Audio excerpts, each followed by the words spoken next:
Maayong adlaw mga kapatid, liway abas ni para sa News 5 Bisaya.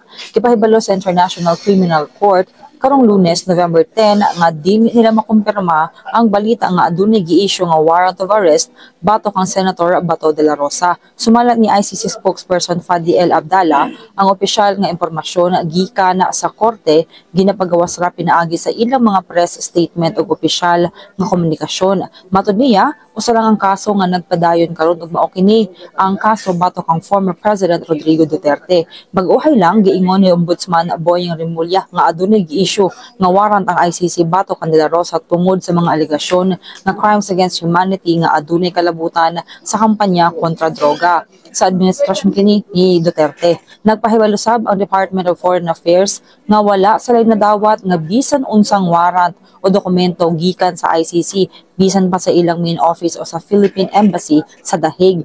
Matudan usab sa DFA nga walay susama nga dokumento makita sa online portal sa ICC. Kinsa lang mga tong update, magpadayon na sa pagbantay sa social media pages sa News 5 para sa uban pa mga balita o update.